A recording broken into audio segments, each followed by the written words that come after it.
Welcome, educator friends. I'm so glad that you decided to join us. And this session today is on motivating girls to lean in to pursue passion-driven careers in STEM.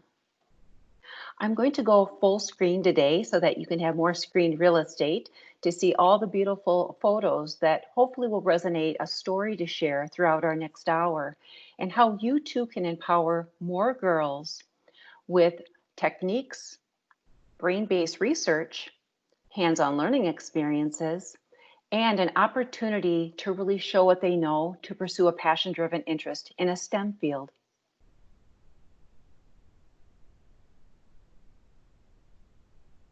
I also want to thank Q and Microsoft for affording these wonderful opportunities all summer long for these free webinars and even office hours with us that we can brainstorm together and create amazing and inspiring moments that you can now take back to your classroom, whether it will be online or face-to-face or part of a blend this next year.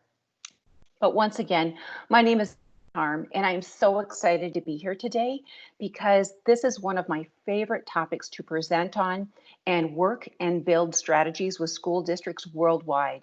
And it's especially on the focus of motivating girls to lean in to pursue passion-driven careers in STEM. And my introduction today is this little pumpkin here, and this is little Madeline Ann. She is my 6-year-old granddaughter. She is full of spunk. She is full of spirit. And I tell you, she is driven. And she is what is now known as Generation Alpha that is going to transform our world futuristically. Once again, my name is Naomi Harm. I'd love to continue to connect with you about the just wonderful opportunities that we can share through a women leadership strand of what we can do differently to help coach, mentor, role model, and inspire more girls to pursue their passion-driven interest. I'm joining you today from beautiful Cave Creek, Arizona. And as you can see in my backdrop, this is my background to my yard. And in my office area, this is what I get to look out every single day of this beautiful Southwest landscape. Now, today we're going to have some topics of conversations and questions, and I'd really like you to have the opportunity to really look at what you are currently doing with your students and what types of opportunities of those experiences are you affording them to really pursue their passion-driven careers. But what's it look like in your classroom, whether it's online or face-to-face? But what are you doing as an educator to mentor, role model, and coach within your school district that you've got strategies that you know are effective and you know it's reaching and meeting the girls' learning needs? So I'd love to hear from you. And in the back channel chat, if you could share your inspiring insight, we'd love to learn from you. I'm going to check periodically. I have another device set up today so that I can see and involve your communication with the rest of us as well. Okay. Oh, welcome. I'm so glad that you're here today with us.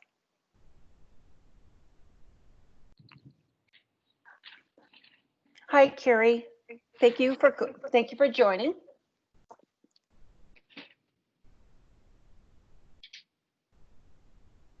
And if you'd like, Carrie, you can mute your microphone if you'd like, because it's kind of loud as it's coming in. But unless you'd like to share and answer these questions that we have for you at this time.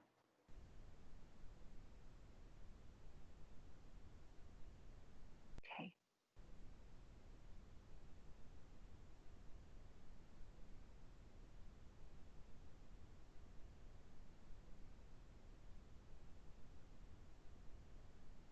So once again, those of you that have just joined us, if you would like to share your critical insight of how you're motivating girls and young women students to pursue passion-driven careers in STEM, we'd love to hear your insight and your inspiring ways that you're sharing with others. We'd also like to learn from you, what types of activities are you affording the girls that you're working with that are taking place currently in your classroom or online?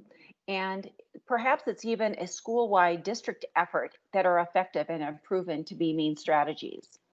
So I'm just checking the back channel chat to see what you've added so that we can learn from each other, which is absolutely wonderful. Patty, welcome. Glad that you're here as well. Okay, wonderful. Okay.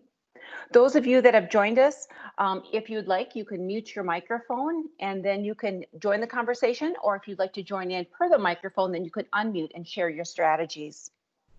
Okay, we're going to continue on because I've got so many ideas and actually experiences that I've worked with co-teaching with teachers in the classroom and actually mentoring and peer coaching with students that I'd love to share with you.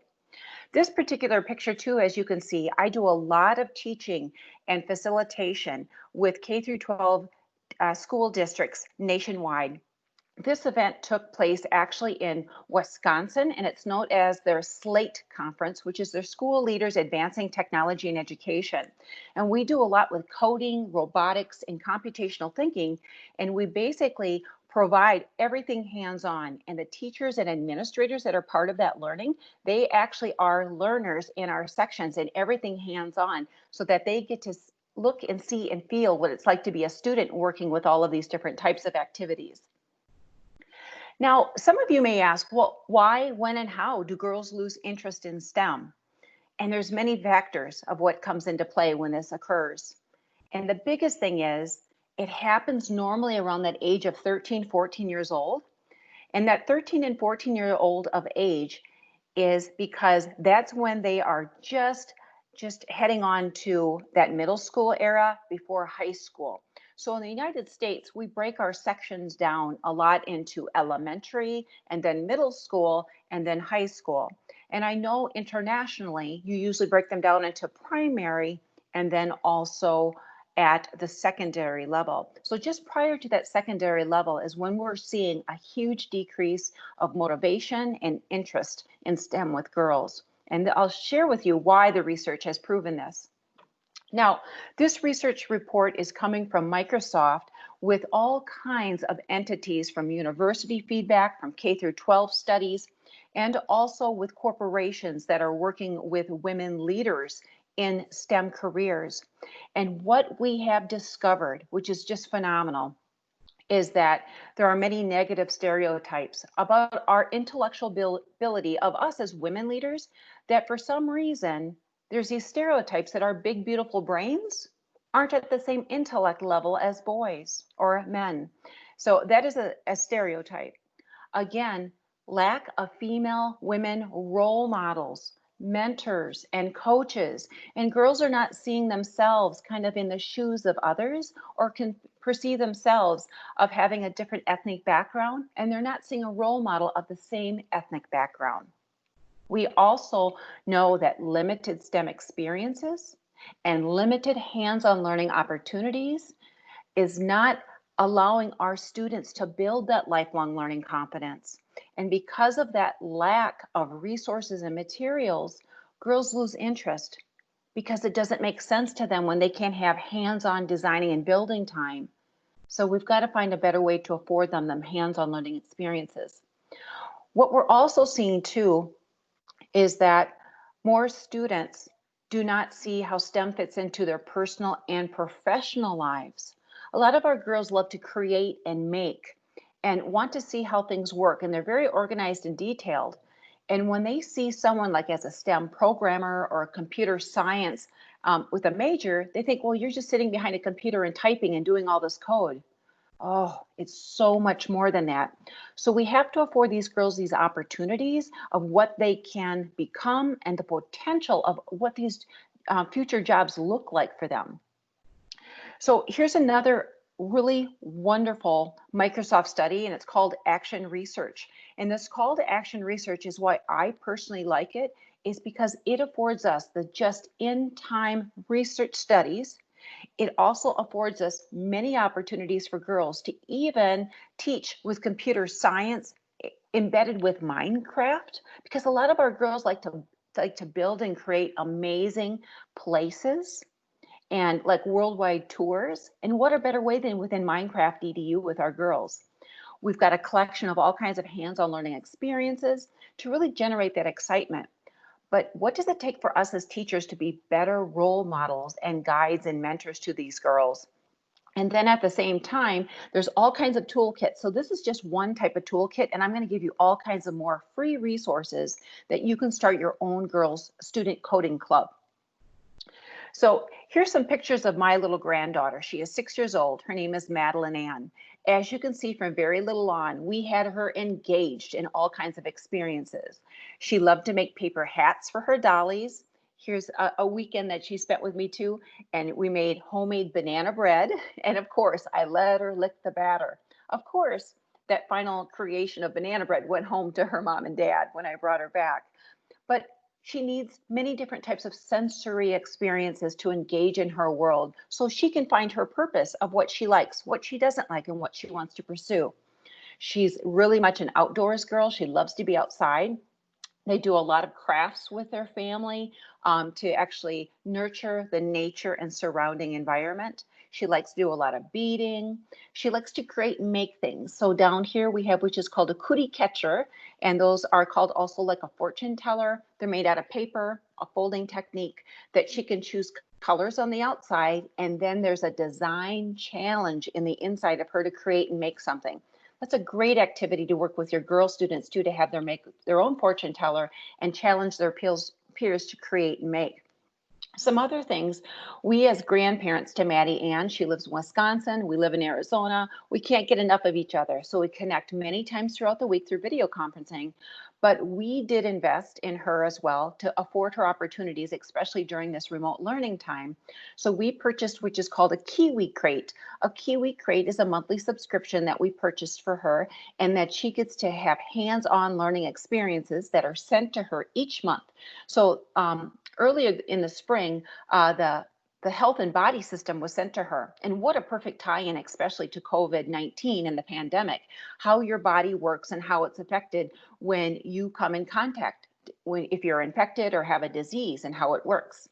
Other things, as you can see, she's full of spirit and spunk, and she's just the world to us. And we want to afford her all these hands-on opportunities. Here's something to think about when these little girls and why they want to pursue their dreams. Because to them, the world is their opportunity. They haven't had anyone stereotype or tell them otherwise yet. So here's a big box that she's in. You can see I sent a box of goodies to my son, and my son was going to basically recycle that box. And Madeline Ann says, "No, Nana, I don't want Daddy to recycle that box yet. I want to build something with it." And what she could see with that box, she says, "I want to create a flying car, but also a car I can sleep in." So she created a flying car. She brought her backpack out with all of her maker supplies and materials, and then she colored it up. And then from there, she brought in her backpack. And up in the very far corner, you can see that she has a tablet, a little device in the corner. It afforded me the opportunity that night that she could explain to me through video conferencing what she was doing. And then I read a story to her, and then she fell asleep. So we still connect that way. But the book that's called Not a Box is a perfect example of how literacy ties into a girl's world, especially of how literature formulates that story, and then ideas are generated to create, such as a flying car. And I have some video captures too that she actually reads that book back to me almost every time that we come together, because that's her favorite book. And this activity that she made her own flying car for when she was 3 years old, 3 years ago, that was a really great memory for her. So she builds off of those learning connections.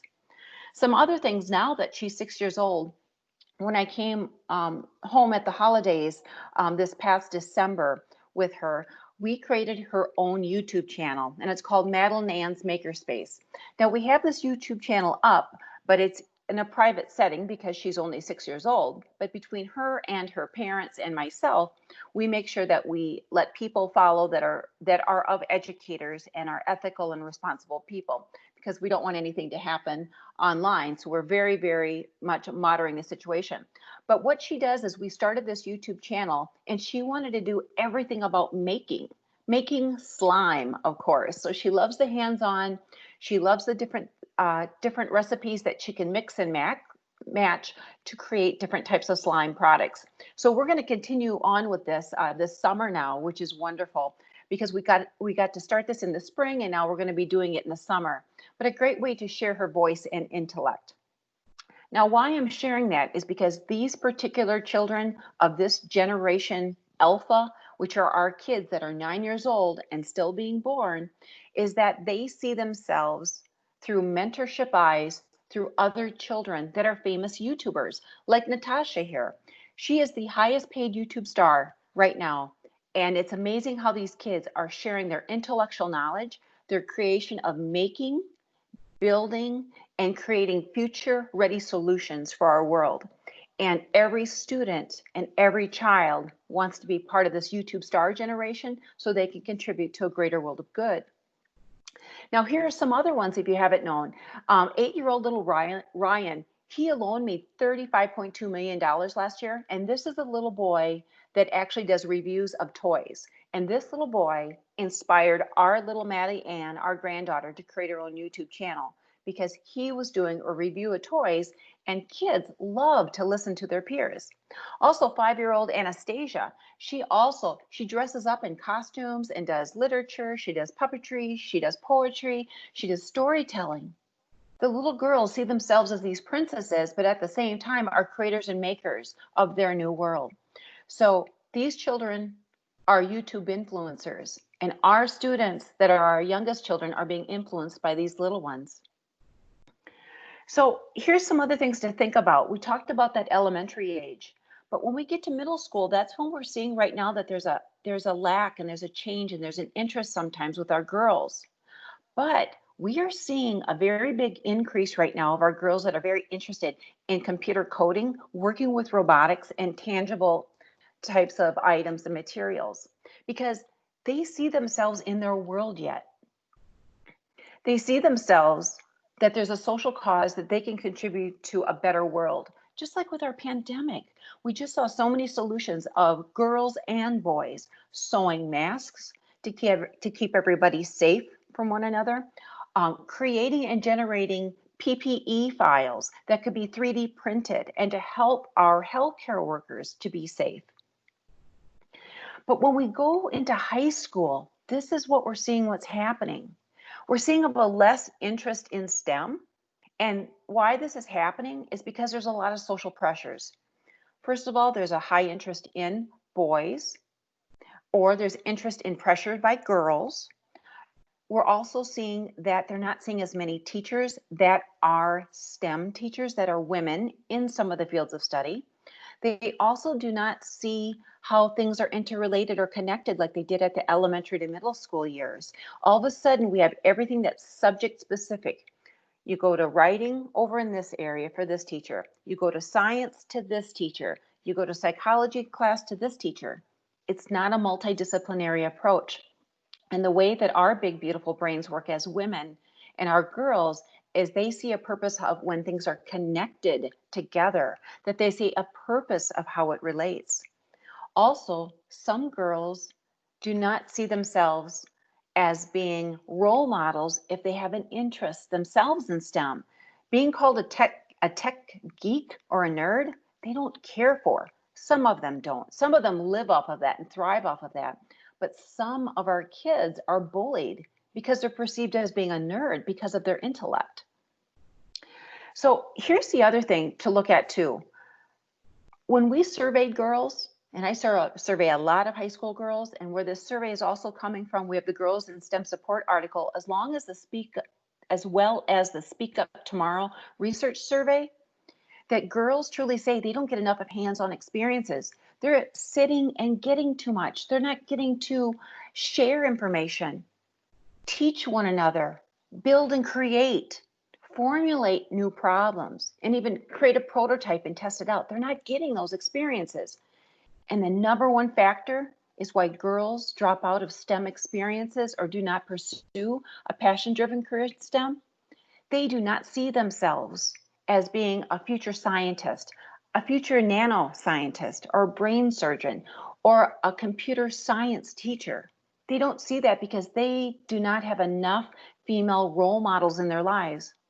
They don't see enough role models that are coming from their same ethnic descent. They're not seeing that. So we have to afford these girls more opportunities that they see themselves of the same color, of the same race, of the same passion and interest to pursue those future careers. So this is why women mentors are key. Without mentoring, without role modeling, without this guidance, That's why our girls are losing interest. I have also a research article here on evidence-based mentoring and why it is the #1 game changer that we need to afford our girls, starting at elementary, highly infused at middle school, and highly infused at the high school levels, and why it's important for high school girls to continue this, basically the secular cycle, that they will mentor girls at elementary and middle school. And we've got to keep up this rotation station, basically of having high school girls mentor middle school and elementary and keep up that process. Because even our elementary girls need to have guidance, purpose, and mentoring from these high school girls. Now, here's a site that if you're looking for more mentoring resources, I can't say enough about. This is one of those that's truly better than chocolate. It's called NCWIT. NCWIT has so many powerful resources that are out there of how to get started with creating a girls' coding club or a maker club. You name it, they have it. They also have mentorships right within this. They also have all kinds of news and events that you can participate as an educator to build up your confidence of where to start, to how to start mentoring in a more, you could say, better capacity, and making yourself more present when you are teaching boys and girls in your classroom. Some other things that if you would like some more mentoring resources, this is called Sci Girls, and this is supported by PBS and it's coming out of Minnesota, so the state of Minnesota.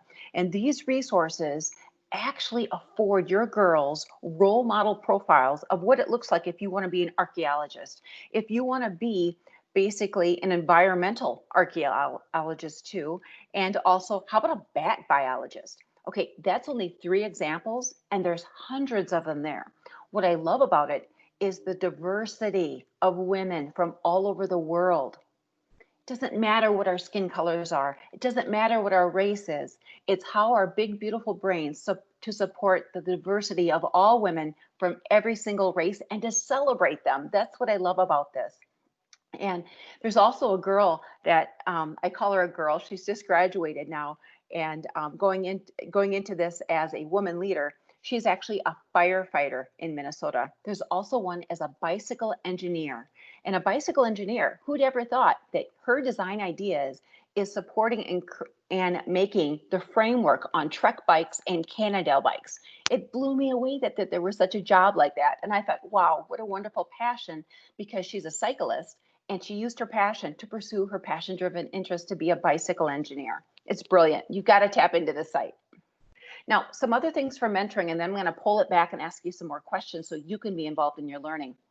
Million Women Mentors is another fabulous site. I do a lot of mentoring in here, and this particular site allows for your girls to sign up to have mind mentoring moments with individuals to help them with future-driven careers, ask questions about what they should pursue based on this interest, or what types of topics would complement their career focus of what they should take maybe as even extension classes. So you too, being part of this today, men and female teachers, you can be a STEM mentor in this portal, and you can be paired up with a school, paired up with one individual student, and so on. And your choice is how much do you want to mentor. I try to give back at least once or twice a month is my focus on that I can help others. There's also the Girls Serving Organization too, that if you are really helping something locally, that you want more girls to be part of this, that's another way to do this. Corporations are involved in this too. So if you want to be part of tapping into NASA, or maybe one of the corporations with our big computer industries and computer sciences, they're in here as well. So there is also that I started up this last spring as well. I have started my own podcast show, and we're going to continue to pursue this. It's kind of just a little bit on a hold right now, only because of the COVID, and we've been doing all these webinars, but I'm starting this back up this summer, and I am actually interviewing women role models and influencers that others can tap into, that other school districts can make instant connections. And I had an opportunity that I first started with Velvet Holmes from actually the Oregon, Wisconsin school district. And we had a great conversation of how to start a girls coding club. So this is a must to listen to.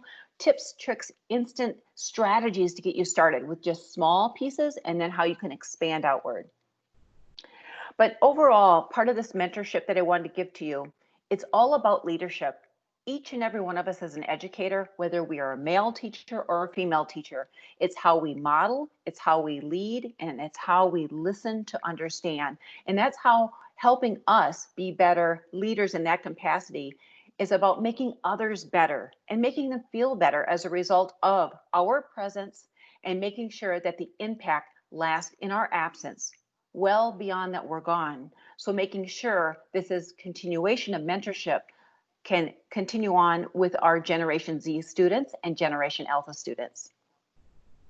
So I want to ask you, how do you as educators make change? What are you doing differently? Let's find out what you're doing that you know that works.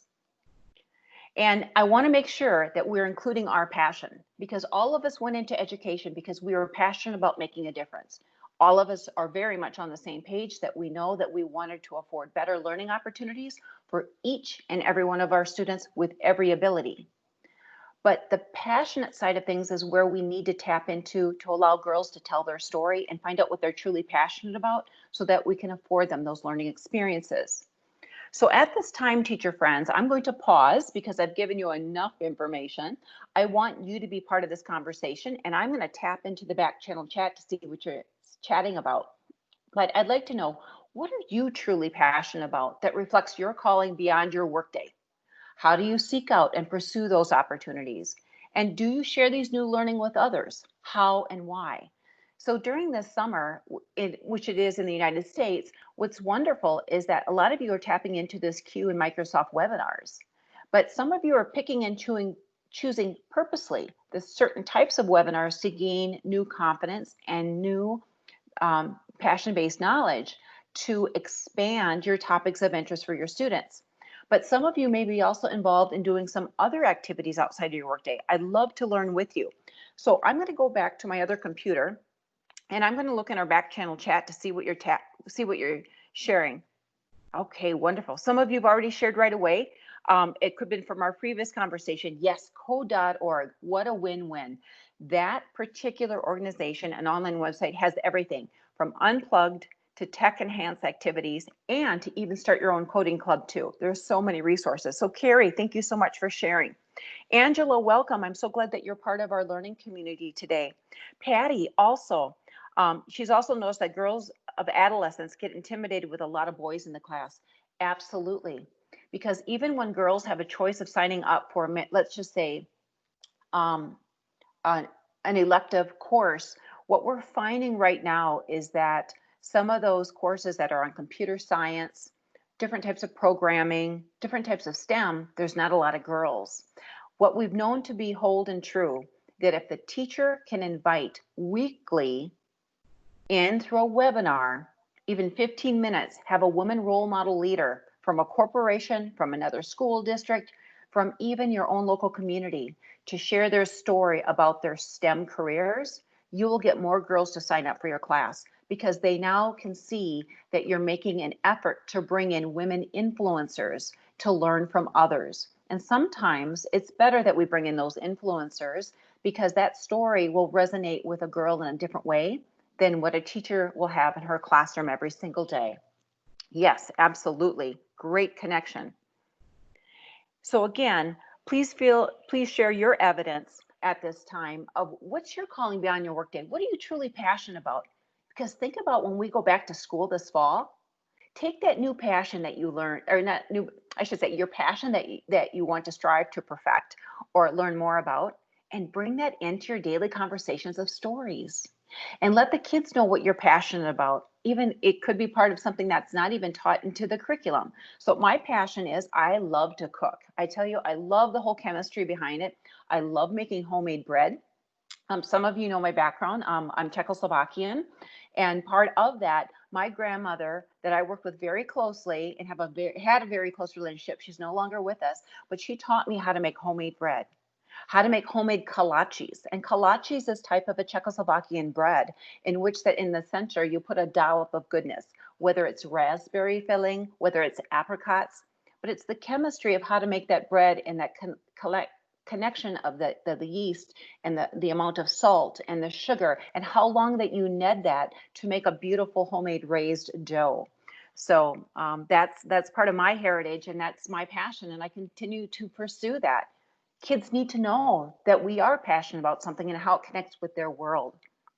Okay, so continue to add your ideas. I've got so much. I know it's going to take us over the hour, but I want to give you so many tools, resources that you're going to have your digital toolbox full today.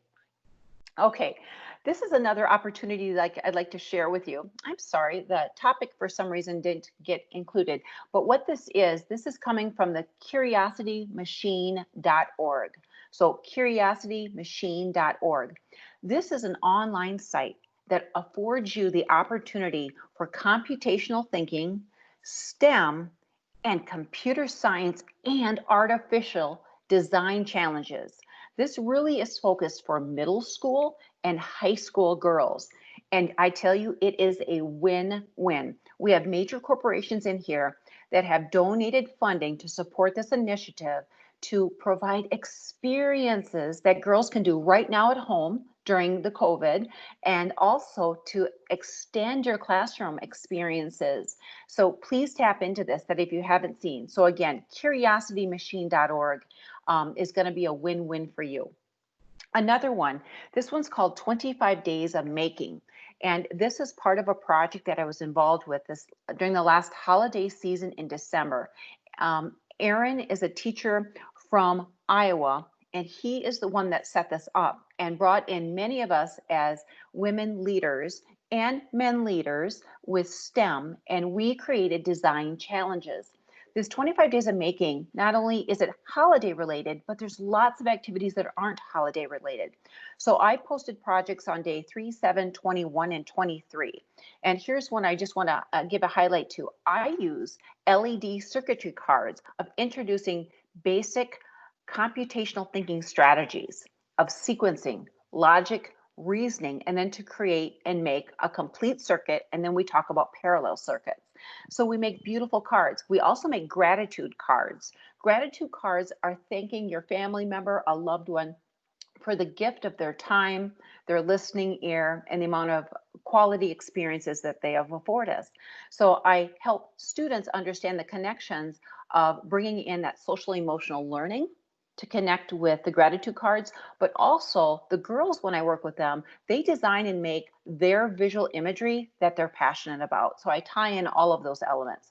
Again, there's over 30 challenges that you can take and make, and they're just wonderfully done. Another one, if you haven't seen, is Lego Ornament Challenge. This was done over the holiday season too, that I worked with Aaron from Iowa. And this is a global project and it's still open, but it has all kinds of different Lego challenges of the day.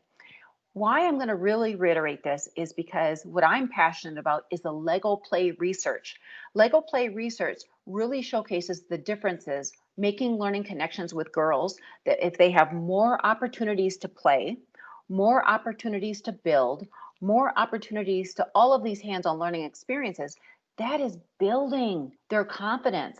And that confidence can help them coach, lead, and peer mentor another student, whether they're boys or girls in your classroom. The Lego sets too. I mean, I absolutely love Legos. My granddaughter loves them.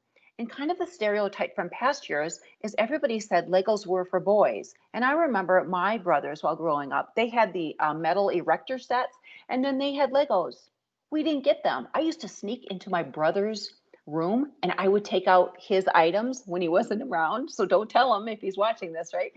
But I would play with those Legos and I would build with those erector sets because I myself have always been a hands-on type of girl that I need to build to create to help my frontal lobe connect to that prior knowledge and also retrieve information from my back quadrant of my brain of that working long-term memory to connect that learning. And I needed that. And I didn't have those opportunities at times. So the girls' Lego sets now is so amazing because it's so intricate. You can do everything from you have animals involved with it, you're creating a landscape or a scene, or you build in the literacy component that they're making a whole beautiful story.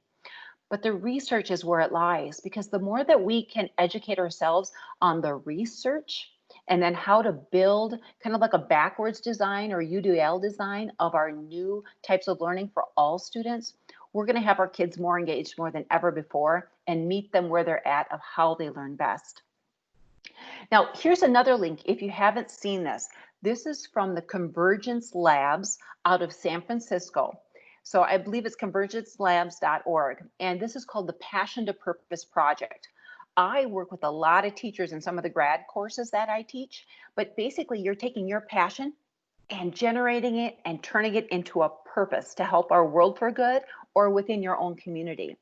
And basically, it just takes you through a couple steps that you answer questions based on your passion, how you learn, how you think, what you want to create, and how is it going to impact society or our community.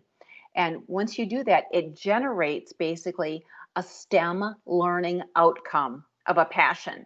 And then you can build your whole unit of study around it. It's just a brilliant tool that you can customize and use over and over and over again. Some other things, ladies and gentlemen that are on this webinar today, if you haven't tapped into the National Girls Collaborative Project, this is phenomenal. This particular project will offer in mostly major cities that they will come to you and offer program development of hands-on learning camps for girls.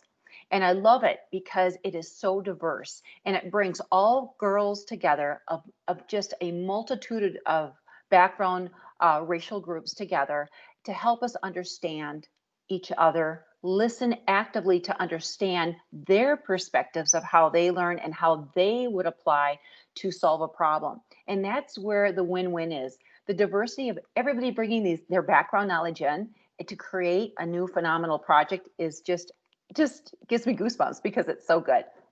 There are so many different activities though on this page. There are mentorships, there's activities, there's resources, and then how you can also sponsor your own local event for girls too. So win-win. And all of these are free, so that's even better, right? Okay, so again, girls and young women must be encouraged and supported to ask questions. So I'm going to pause right there. How are you allowing for more girls to ask more questions during their day? So I'm just going to, bring that back one level, and I'm going to go to my back channel chat again. I want to know, how are you encouraging girls and how are you supporting them to ask more questions? Because sometimes in our classrooms, the conversation gets stifled. And as we know, some boys are very loud, they're very proud, and they're sharing information. And a lot of times their information that may be coming out of their beautiful mouths is really incorrect. So how can we redirect some of those really loud talkers and influence them to be more active listeners to understand, and then empower our girls to be encouraged to speak up and share what they know? So let me just pause there, and I want to hear what you have to say.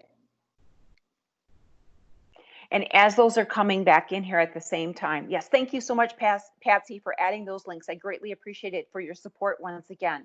Okay. Yes, Carrie, I'm so passionate about travel too. Travel actually is a really great tool in your digital toolbox, I would say, because it affords you experiences of a lifetime, and it opens our mind of sometimes of those unconscious biases that each and every one of us has, but affords us to work with groups of people that we wouldn't have otherwise, to learn from them, to appreciate them, and to respect them. Absolutely. You bet. You bet. Okay.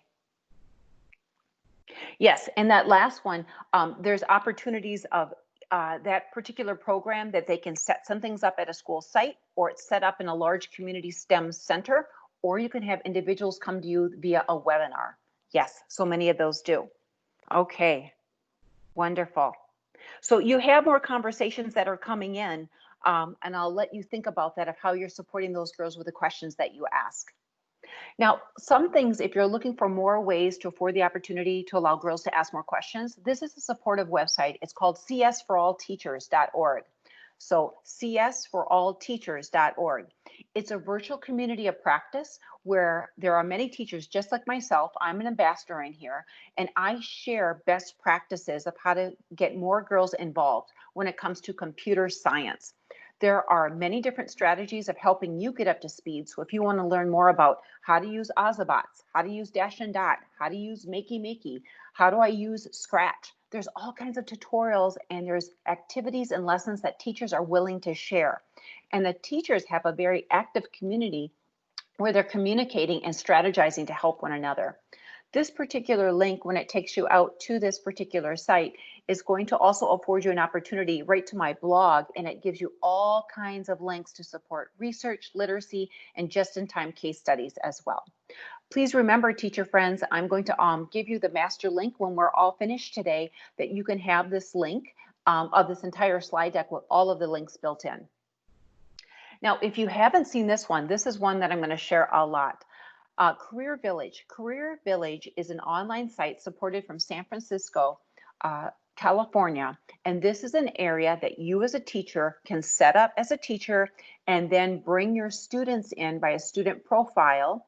And then with this is where students can ask STEM questions related to creating and making, related to career fields, interest of studies.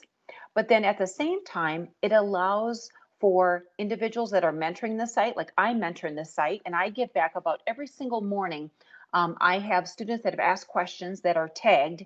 So we'll say that hashtag when it comes to women in leadership, STEM, STEAM, coaching, mentoring, or role modeling. And then when a question comes in tagged, I can actually help those students with guidance and influence or resource articles or support sites to help them to gain more new useful knowledge. So again, it helps build their learning context. So careervillage.org. Now, also what I do when I work with girls, especially when we do like our digital engineering derbies that I've hosted in many school districts, or if we're modeling and I'm co-teaching with a teacher and we have collaborative group work time, it's important that when students are working in collaborative groups that they should have a job task or they should have a job role, because too many students take the easy seat and they just sit back and they watch everybody else do the work, or one student totally takes over and runs the whole show. We need to make sure that everybody's voice is valued, their gift of knowledge is appreciated, and that everybody has a purpose for that group work to be successful.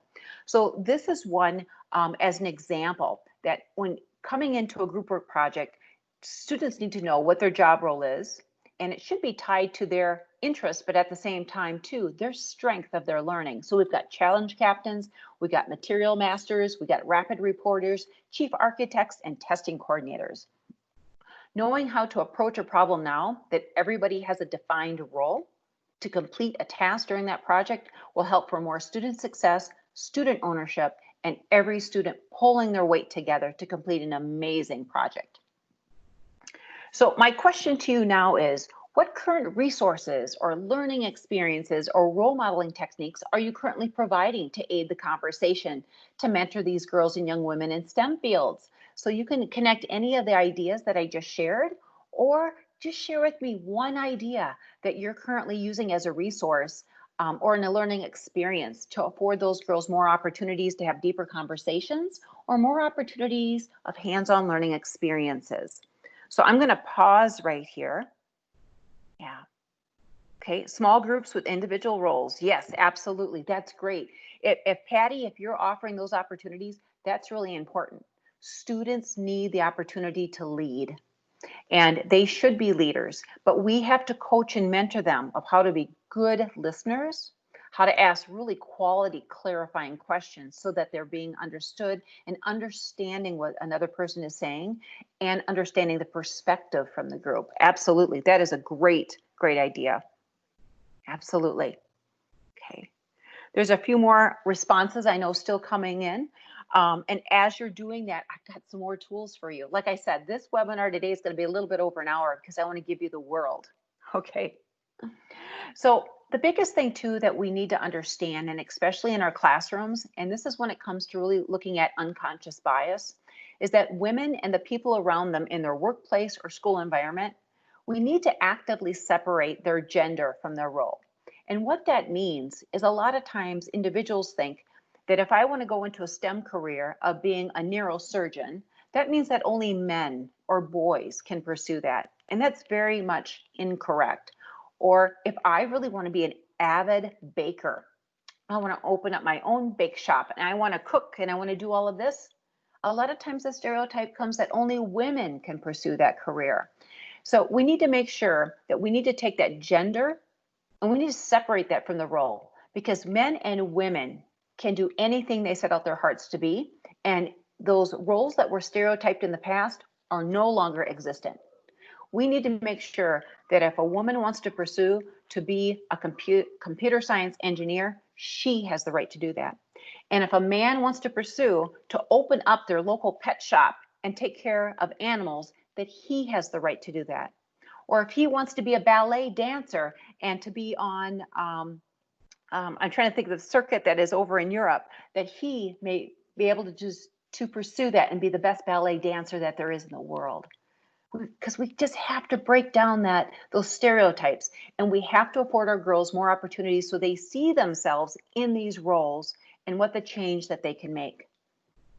Now, I have, these are called Future Leader Job Tasks, and these are links that I have generated based on my research, based on my keynote that I did for ISTE, which is the International Society for Technology and Education, that I offered to British Columbia teachers when I was in Canada in December.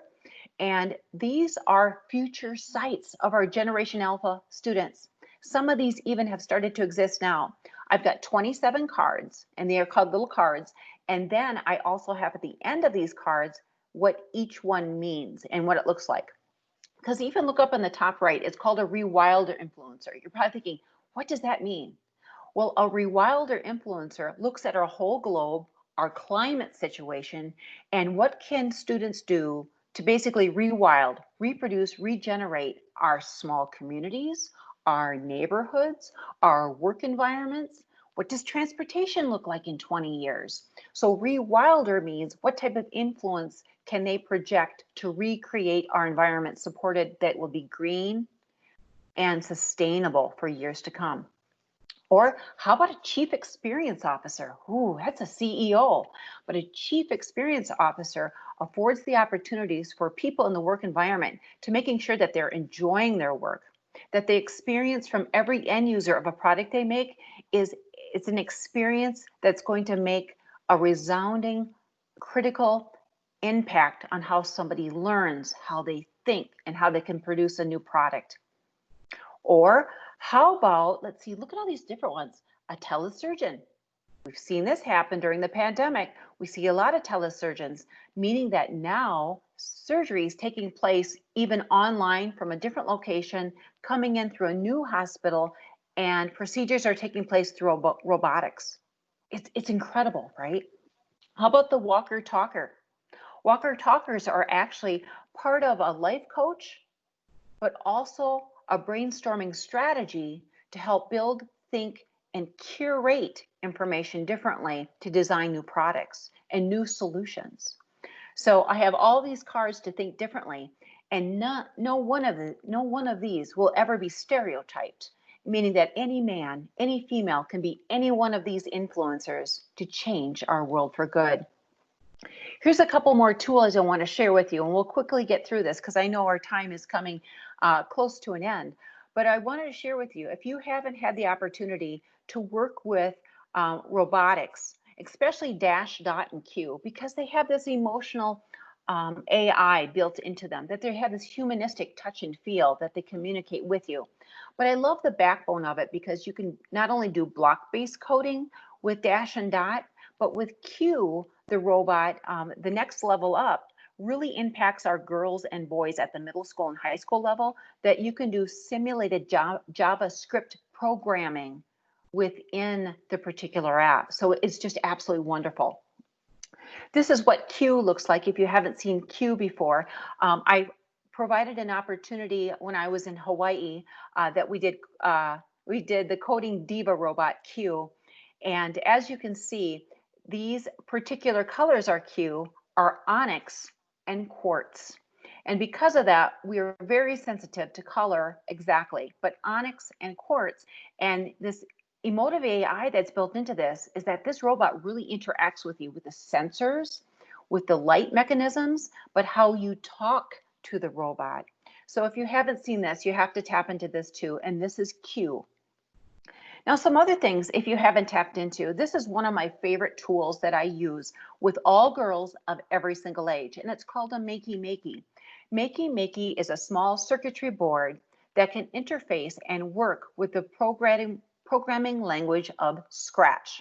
Now, this particular one at the very top, I created a character doll to support a social emotional learning focus to help students be more active listeners and listening to understand instead of responding.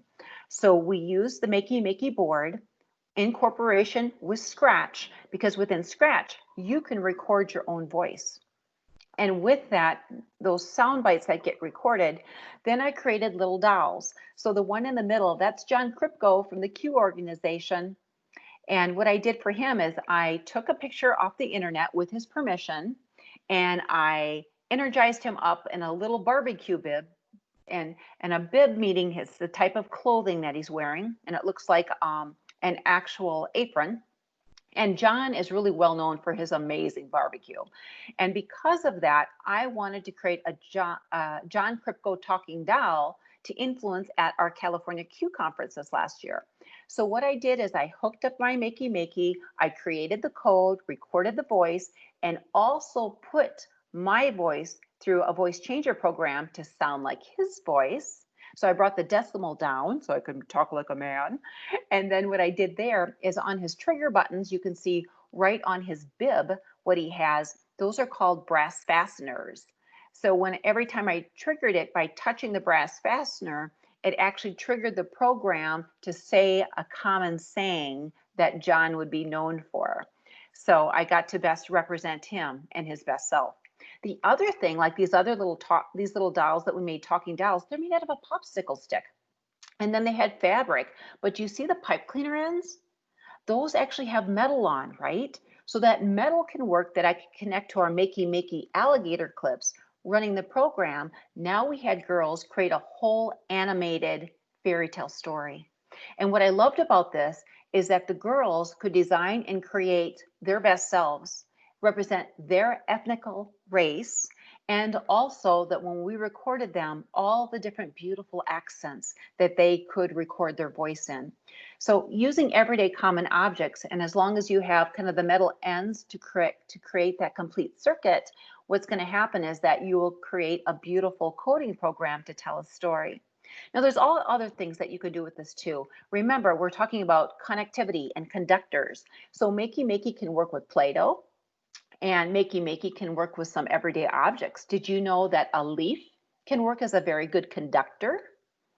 And then at the one on the very bottom right, as you'll see, did you know that pencil lead can be a very good conductor? And even there's different levels of pencil lead that you can have girls and boys tell their story. And it's a great way to actually create a beautiful scene with pencil lead and then create the code and run the program. So if you haven't seen this, I challenge you, this will meet every single need of every single subject area in your classroom. Some other areas I wanted to give to you, if you haven't seen, Girls Who Code is a marvelous program. You know, there is now way over 40,000 girls in this program. This is a great resource that you can start a girls coding club in your local community, in your school district, or even online. And what I love about it is there's so many literature support resources, just-in-time handouts that you can print to support your girls, and then afford your girls the opportunity that they can dig deeper into something that they're truly passionate about. Some other things, if you haven't seen also, Google CS First program. Again, all of these things are free.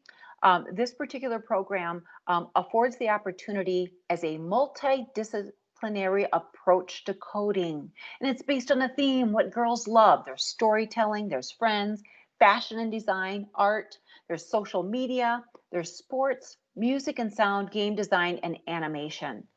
This is where you can go to csfirst.com, sign up. You can log in to get a free kit. And in this kit, you can actually use the resources to differentiate the type of instruction of your coding program. You may want to start with just one theme and say, we're going to start with the fashion one, and we're going to design through stories, and that's fine. But then also you may have some girls that are like really into soccer. They love the sporting one. It's absolutely amazing. There's physical fitness built into it too. And then they can create their own commentary and sports show. It's just brilliantly done.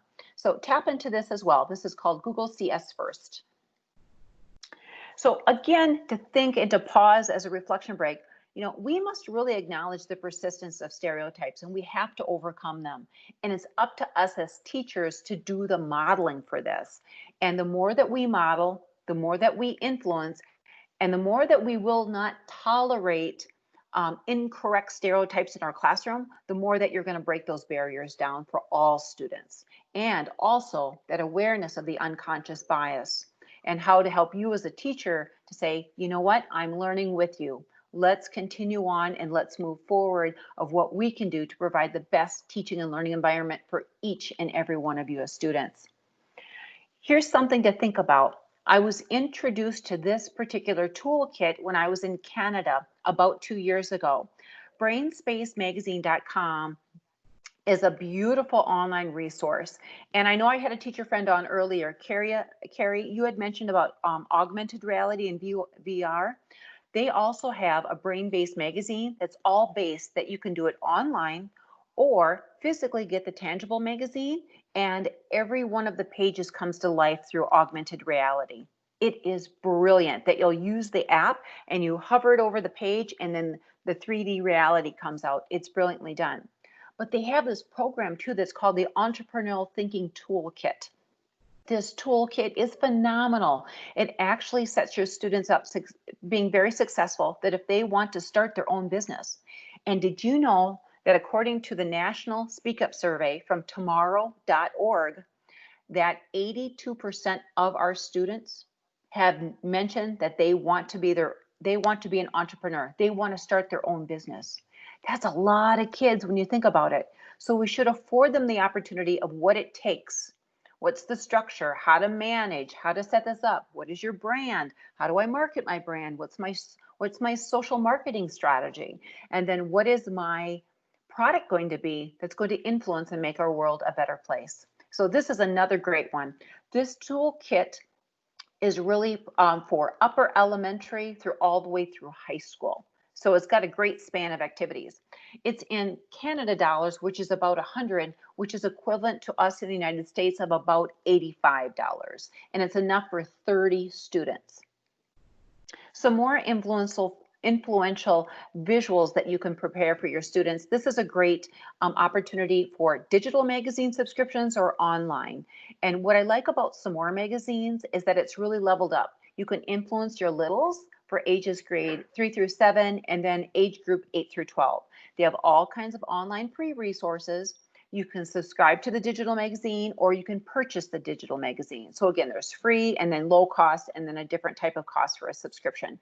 But again, this affords our girls to see themselves of their diverse origins and their ethnicity with other women leaders that are living their dream jobs in STEM. And there's a lot of young women, there's a lot of middle-aged women, and there are also veteran women that are there that are still influencing others in their 70s and 80s. That's what's beautiful about this. Here's some other resources. Please expose your children to as many influential science videos for kids that are insightful. This particular site from SomeMoreScience.com has a link to the 12 best science videos out there for boys and girls. And this is called the Brain Scoop. It is really good. This lady gives just-in-time learning with finding everyday nature in our ecosystem around us, and she brings it inside and then makes learning connections of how our animal and our world is impacted by the influence of what we do or we don't do. And another one is Bloxels. I know that some of you online that I've worked with before and that we've learned together that you've used Bloxels. Bloxels is a great game-based strategy that comes with a tangible board and pegs. And the pegs all have characteristics of what you can do to create a game design. So one may be that one color will allow you to jump. Another color allows you to have superpowers. Another one will help you create a strategies that makes you go ahead so many steps. But once you create the design on your game board, you take the app that you've downloaded free on your mobile device and you hover that over the game board, and instantly it creates a visual playback of a video game. Very similar to the playback of how it kind of looks and feels like Minecraft EDU, but Bloxels EDU is another differentiated tool I would add to your toolbox. It's fairly cost effective. You can get started with some of these game boards about $15, but then there's whole sets that you want to have for your schools, and they give you school pricing and stuff like that. But this has really made a difference, especially for our boys and girls at middle school. We hosted an engineering derby camp within the Mauston School District in Wisconsin last February, and the kids did not want to stop building. It was that tangibility of putting the pieces in, knowing that they were identifying with logic, sequencing, and strategy. And then they hovered over that device and they were doing all kinds of game building, and all of a sudden, oh, basically the person jumped and fell in the water. It's like, uh-oh, I have to do something better there. I've got to make his jump longer, or I have to build something up further before he can jump over here. So it was just a beautiful strategy. But in closing today, teacher friends, I just wanted to share with you that these possibilities are endless to cultivate and inspire female creative mindsets with STEM learning. With all of these hands-on learning experiences, it's up to us to model, to mentor, to be their life coach, but to provide those hands-on learning experiences to afford our girls to build more positive confidence, awareness within themselves. So if anything else, please offer them choice. Please allow them to share their voice and identify how they learn best, where they learn best, and why they learn the way that they do. And help those girls be co-designers in your classroom of your next STEM experiences. We need to empower them to be women leaders, to appreciate their gift of their intellect, and to also afford them to design, create, and make alongside you as a teacher. So thank you so much, everybody, for joining me today. I will stop the recording momentarily so that if you do have questions, I can answer them or anything, and I'll make sure that I'll add the link to the back channel chat in just a moment. You can continue to follow me on Twitter. I have a supportive website with also all kinds of free resources. The slide deck is linked into this presentation today. I have an interactive infographic that I included earlier on in the presentation that in case you missed it, it's a whole infographic on the research for girls. And I also teach STEM grad courses. So I want to give a huge shout out to Ed Technology Specialist from the East Coast. And we still have openings this summer that if you want to be part of our learning, so just go to edtechspecialist.com, and the whole course is on motivating girls to lean in to pursue passion-driven careers. So I'm going to minimize this particular screen right now for you. And what I'm going to do is I'm going to stop my sharing so that I can also afford you the opportunity. But let me put this in the back channel chat so that you can get this. I want to give you the link.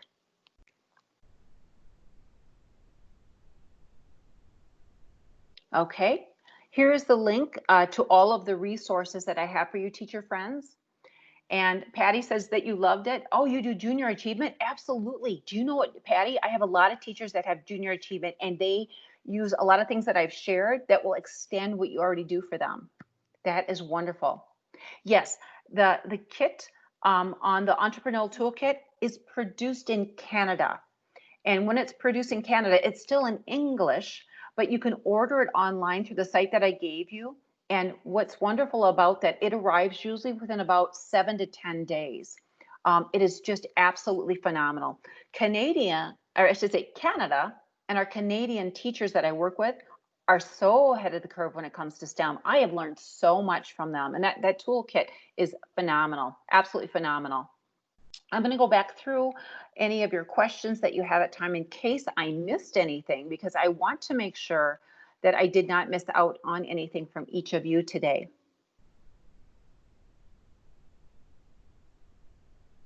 Wonderful. So some of you said we're doing that with male nurses and female doctors on our health academy. That's wonderful. If you can bring any of our mentors in the healthcare industry now more than ever, we've got to tie in how our kids can be the future solutionist so we don't have to go through a pandemic like this again. Our kids have got great design ideas and insight in how they would solve this. Yes, absolutely. It's great to see that you also have women leaders and aides on your campus. Absolutely. You need to bring in people right on site. So kids that they see them every day, we need to bring them in. We also need to bring them in if they are our janitor staff, or maybe it's a receptionist that's in our school office. They are leaders too, and they have a story to share and why their job's so important and how it relates to STEM. Okay.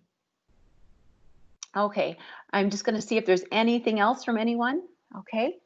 Please let me know if you have any further questions, and I'd be glad to help answer them.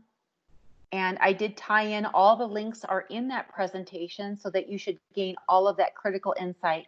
If at any given time that you need to reach out to me, here is my email and I will support you the best that I can.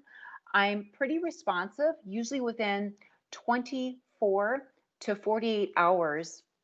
I can get back to you that if you're looking for a certain type of support resource, if you need more guidance, if you just want to brainstorm and help each other, I'm great to do that too.